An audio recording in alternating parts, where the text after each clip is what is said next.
Hey, what's up, guys? So I wanted to make a straightforward approach on the RSI Hermes, and we're going to check a few things out, like how it looks, how does it sound, does it do well in combat, and the main features the ship provides. So timestamps will be down below, and I hope you enjoy. Also, if you guys think I did a good job with this video, consider subscribing. You can always change your mind later down the road. So the RSI Hermes, which I heard some people call it the RSI Constipation, you got a big old belly with a tiny butt. It's a medium freight ship with a total SCU capacity of 288 with a rail-mounted tractor beam for easy loading and unloading. That's questionable. Now, component-wise, we're looking at 4 size 2 shields, 2 size 2 power plants, 2 size 2 coolers, and a size 2 quantum drive.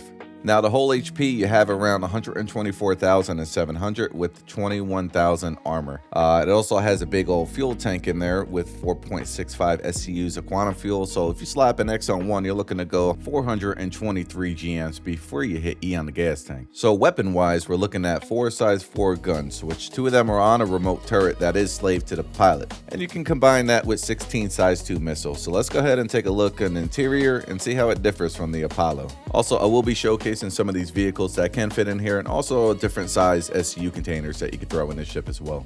So walking up the rear ramp, you can see they removed the docking collar, and you now have a little bit more of a wider space. On both sides of the rear ship, you can find a suit locker and a weapon rack.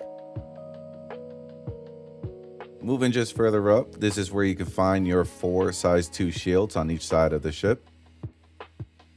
This is also the individual tractor beam console where you can control the interior rail-mounted tractor beam.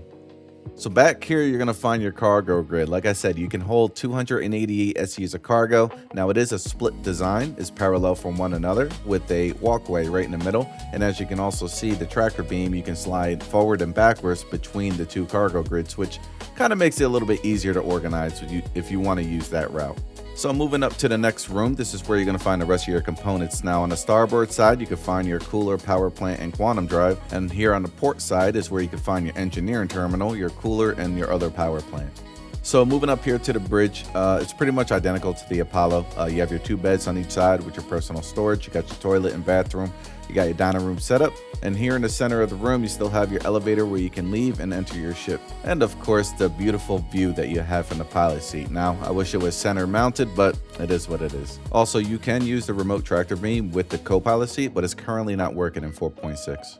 So let's check out this tractor beam and see how well it works. Now, in order to slide it on the rail, all you have to do is just press S on your keyboard and you can move it forward and backwards. Now, it is a one motion.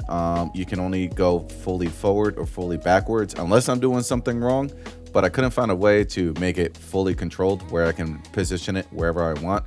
But when you're loading this 32 SCU, obviously, when you bring it up to the door, you can't spin the tractor beam around to move it on the ship. So what you can do is once you line it up with the door properly, hit S on your keyboard and you can slide it back that way. Now, it will disconnect. So once you get the chance, you want to reconnect to it again, and then you can slide it into the ship and onto the cargo grid. Same thing here with the 24 SCU container. Just line it up with the door and just slide the rail back to bring the container into the ship. Now, personally, I still like to use the max lift or my tractor beam. Now, I know this could be useful in certain situations using this remote turret. So once it works in a co-pilot seat, just hop on over and you can load and unload your ship using that way, but it's still easier with the max lift. Now, vehicle-wise, you can fit anything from a rock size or cyclone size inside the ship. Anything smaller than that, you'll have no issues. I tried to fit the Nursa into the ship or any kind of Ursa-sized vehicle, and it was just a little bit too wide. It kept getting held up with the wheels on the struts of the ship. If they can just come back here and rework it just to make it a little bit more wider, I think this ship would be so much more convenient. I'm sure a lot more people would agree with that, but it is what it is. We can only work with what we have, but we can only hope that they can make changes that we like later down in the future. Now let's go ahead and check out the audio and see how this ship actually sounds.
So combat wise, it can hold its own. You do have the 4 size 4s with the 16 size 2 missiles. So it is a cargo ship. It's slow. I'm not going to specifically take this in to go dogfight. Now, if I did go into a situation where I did have to dogfight, PvE, yeah, I can make my way out. PvP, not a chance. Now, there's no specific best loadout for this ship, so I'm not going to tell you what to use, but I normally just slap on some ballistics. Anything with like a higher bullet velocity that I can actually manage to hit smaller ships, I'll use. But like I said, it's a cargo ship. There's much better choices out there to do some space combat. If you want to do it, hey, feel free. But me, I don't recommend. But that's pretty much going to wrap it up. This is my first like ship review kind of video, so I hope you guys enjoyed this one. Let me know down in the comments if I missed anything, and also let me know what you feel about the ship. How do you like it? Are you going to pick it up? Listen, if you guys have the money and you like it, buy the damn thing, all right? If you don't have the money, wait for it to be in game. I'm not going to tell you how to spend your money, so you do you. Anyways, I hope you guys enjoyed this one. I'll catch you on the next one. Take care, guys.